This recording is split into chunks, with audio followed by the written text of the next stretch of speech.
وَإِن يَمْسَسْكَ اللَّهُ بِضُرٍّ، اور اگر پہنچا دے اللہ آپ کو کوئی تکلیف، فَلَا كَاشِفَ لَهُ، نہیں ہے اس کے ہٹانے والا، إِلَّا هُوَ، مگر ایک اللہ۔ دا بادو بابا، دا دانے والا بابا، دا دروغ مروغ ایمان برباد، دانا باد دا پلار ببادو باسی دے نا باد راوستیشی نا بادو کیشی او اگر دم سا چاہی بادو بابا مجاور لگیا ہویا خضر دا مولا ماوری دلوی دم دا دانی خورین دوانی چه باد دیوزی دا کزی خزانی وہ خضر دے روکا کا وہ بے غیرت خضر تو اگدا ناستا ہے اور محلہ سوئی وہی دم دا دانی خورین دوانی چه باد دیوزی دا دی کزی خزانی حال تلاسر اور نزدیک طول بدماشان دی در جار ناکارا خلق۔ ابھی سن میں چند مہینے دن پہلے سن میں ایک درگاہ پکڑی گئی جن کے مجاوروں نے لڑکیوں کا کاروبار کیا ہے۔ ہر ہفتے مزار پر لوگ لڑکیاں نظر میں دیتے، وہ لونڈوں کو بیچ دیتے ہیڈ مجاور گرفتار ہے اور اس کے تمام عملے کو پولیس نے گرفتار کیا ہوا ہے۔ درگاہوں میں خیر کہاں سے آئی؟ وہ تو شرک کے اڈے ہیں۔ درگاہیں ہٹے گی پوری دنیا سے، درگاہیں ہٹے گی تب توحید بکمال نافذ ہوگی۔ نفاذ توحید میں رکاوٹ یہ ساری مزارات ہیں، یاد رکھنا۔ میں رب ہوں یا نہیں، میرا پیغام زندہ رہے۔ ممکن ہے تم میں سے کسی کے، تمہاری اولاد و شاگردوں میں سے کسی کے زمانے میں اللہ ایسی حکومت لے آئے جو ان سب کو گرمالا کر دے، بلڈیزر پہ چلے۔ وہ عرب کا مشہور ڈاکو عبدالعزیز، وہ ڈاکے کرتا تھا اور پکڑا جاتا تھا۔ کسی نے اس کو کہا کہ محمد ابن عبد الوہاب سے تعویذ لے لو بچ جاؤ۔ شیخ ابن عبد الوہاب کے پاس چلا گیا۔ محمد ابن عبد الوہاب جیسے بھی تھا دردمند بہت تھا، رو پڑا۔ اس نے اے قیمتی گھرانے کے آدمی ہو، ڈاکے کرتے ہو، میں تمہیں تعویذ نہیں دوں گا، ایک کتاب دیتا ہوں۔ قرآن شریف اٹھا کے دیا کہ اس کو سمجھ لو، اور اس کو سمجھنے کے بعد میں دعا کروں گا اللہ سے، تجھے حکومت مل جائے گی۔ تجھے جب حکومت ملے گی تو تجھے ایک کام کرنا کہ یہ جو بلاد عرب درگاہوں سے بھرا پڑا ہے اس کو صاف کرنا۔ اس نے کہا وعدہ ہے، سٹ پڑ جا۔ خدا کا کرنا یہ تھا، اس کو حکومت مل گئی۔ سعودی حکومت انہی کی ہے، آج تک اس عہد و پیمان پر قائم ہے۔ ابھی فہد کا جو انتقال ہوا ہے تو اس سے پہلے وصیت جو کی اس میں یہ بات کہی ہے کہ شیخ الاسلام ابن عبد الوہاب سے ہمارے دادا نے اور ہمارے بڑوں نے جو وعدہ کیا ہے، خاندان کا ایک ایک فرد قیامت تک اس کی پابندی کرے، حکومت قائم رہے گی۔ جنت البقیع کے اندر حضرت عثمان کا روضہ، امام مالک کا مزار، پتہ ہی نہیں کہ کعبہ کس سرزمین پر آیا ہے۔ آج جا کے دیکھو، ایک قبر محمد صلی اللہ علیہ وسلم کے علاوہ کوئی قبر کہیں نظر نہیں آئے۔ صفاً صفا لا تری فیہا عوجا ولا امتا۔ بریلوی چلے جائے کوئی قبر نہیں۔ میں نے کہا وہ پاکستان میں کم ہے، وہاں پر اپنے پیشانی رگڑو رہا بھائی مان، ادھر بھی کفر کرنے آئے۔ روتے ہیں یہ وہاں، اور شیعہ جا کر کے جنت البقیع میں فاطمہ فاطمہ فاطمہ، بس ایسے فاطمہ فاطمہ ختم، کچھ بھی نہیں۔ شرطے کھڑے ہوتے ہیں، خنزیر، کلب ایرانی، کلب ایرانی، شیطان۔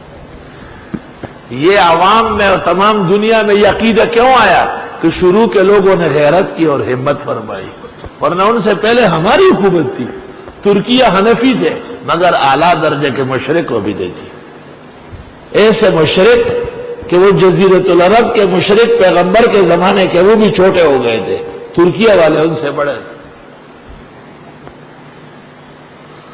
وَإِن يَمْسَسْكَ اللَّهُ بِضُرٍّ، طالبان کی حکومت تھی، مولانا اختر محمد کور کمانڈر اور گورنر تھا مزارے کا. میں افغانستان کے دورے پر گیا تھا، مزارے جانا ہوا. مجھے کہا حضرت علی کی قبر دکھاؤں. میں نے کہا علی کی قبر ہے؟ کہا نہیں ایسے مشہور ہے.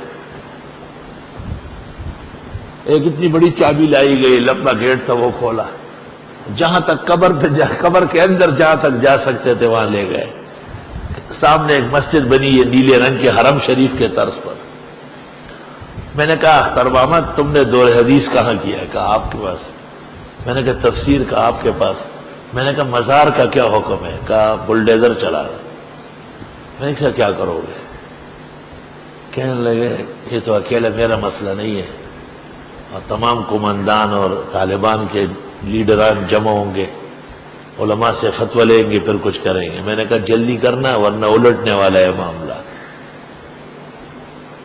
عجیب بات ہے کہ بامیان کے اندر گوتم بدھ کے مندر اور گوتم بدھ کے مجسمے تو تس نس کر دیے، اور اللہ تترک قبرا مشرفا الا سویتا، اونچی قبر کو بھی نہ چھوڑنا علی، مسمار کرنا. پھر فرمایا ولا تمثالا الا محوتا. دور حدیث والے بیٹھے کام کھولے ذرا، یہ حدیث ترمذی جنائز میں اس وقت جو پیش کر رہا ہوں، آپ پوری دنیا میں ڈھونڈے، ہمیشہ قبر پہلے آئے گی اور بت بعد میں آئے گا.